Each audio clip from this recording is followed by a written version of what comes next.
একাদশ শ্ৰেণীৰ পৰীক্ষাটো প্ৰকৃতাৰ্থত এটা বছৰেকীয়া পৰীক্ষা যিটো কোৰ্স সেই কোৰ্সটো হায়াৰ সেকেন্ডাৰী বিশ্বতৰ মাধ্যমে সেইটো 2 বছৰীয়া কোৰ্স তাৰ প্ৰথম বছৰৰ পৰীক্ষাটো সেইটো বছৰেকীয়া পৰীক্ষা আৰু সেইটো বিদ্যালয়সমূহতে অনুষ্ঠিত হয় ইয়াৰ কাৰণে বেলেগ চেণ্টাৰ নাথাকে প্ৰশ্ন কাকতসমূহ আমাৰ স্কুল এডুকেশ্যন বোৰ্ডৰ পৰা তেওঁলোকক যোগান ধৰা হয় আগতীয়াকৈ পঠাই দিয়া হয় গতিকে তেওঁলোকে বেষ্ট প্ৰেক্টিছ হিচাপে তেওঁলোকে পৰীক্ষাৰ যিটো পবিত্ৰতা পৰীক্ষাটোৰ যিটো চেংটিটি সেইটো বিদ্যালয়সমূহে মেইনটেইন কৰিব লাগে আৰু পৰীক্ষাৰ দিনাখন তেওঁলোকে প্ৰশ্ন কাকতৰ টোপোলা খুলি তেওঁলোকে ছাত্ৰ ছাত্ৰীক দিব লাগে এই পৰীক্ষাত পাছ ফেলৰ কোনো কথা নাই একাদশ শ্ৰেণীত কোনো ছাত্ৰ ফেইল নকৰে প্ৰত্যেকে অট'মেটিক 2 নম্বৰেই নাপাওক তেওঁ দ্বাদশ শ্ৰেণীলৈ তেওঁৰ উত্তীৰ্ণ হয় কিন্তু তেওঁলোকৰ যিটো একাদশ শ্ৰেণীৰ ইভালুৱেশ্যন হয় তাত যি নম্বৰ পায় তাৰ এখন সেইটো ৱেবছাইটৰ পৰা তেওঁলোকে ডাউনলোড কৰি ল'ব পাৰে ছাত্ৰ ছাত্ৰীসকলে নিজৰ কাৰণ নিজৰ এছেছমেণ্টৰ কাৰণে বা শিক্ষকসকলেও ছাত্ৰ ছাত্ৰীসকলৰ প্ৰগ্ৰেছটো তেওঁলোকৰ লাৰ্ণিং আউটকামটো জানিবৰ কাৰণে কিন্তু এটা শিক্ষক শিক্ষয়িত্ৰী বা কলেজ বিদ্যালয় কৰ্তৃপক্ষই বিদ্যালয়ৰ কোনোবা ব্যক্তিয়ে এতিয়া প্ৰশ্ন কাকতৰ টোপোলাসমূহ আগতে খোলাৰ কাৰণে এটা অভাৱনীয় পৰিস্থিতিৰ সৃষ্টি হ'ল গতিকে পৰীক্ষাটো পুনৰ অনুষ্ঠিত হ'ব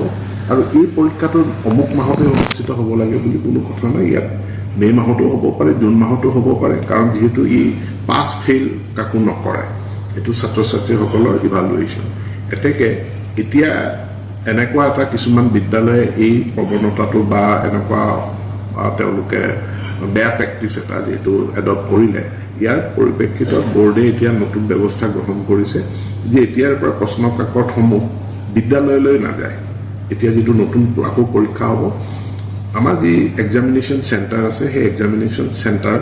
সেই বিদ্যালয়খনলৈ যাব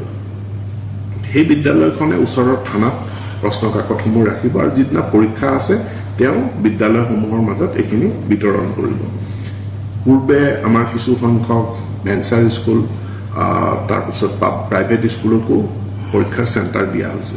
এতিয়া বোৰ্ডে এটা নতুন ৰেগুলেশ্যন লৈছে আৰু লৈ পেলাই প্ৰাইভেট স্কুল আৰু ভেঞ্চাৰ স্কুলত যেহেতু তাত আমি পৰৱৰ্তী কালত কোনো শাস্তিমূলক ব্যৱস্থা গ্ৰহণ কৰিব নোৱাৰোঁ গতিকে তাত আৰু পৰীক্ষাৰ চেণ্টাৰ নহয় পৰীক্ষাৰ চেণ্টাৰ কেৱল চৰকাৰী বিদ্যালয়ত হ'ব তাৰবিলাকলৈ যাব চেণ্টাৰে থানাত ৰাখিব আৰু পৰীক্ষাৰ দিনাখন এই চেণ্টাৰৰ দায়িত্বত তেওঁলোকে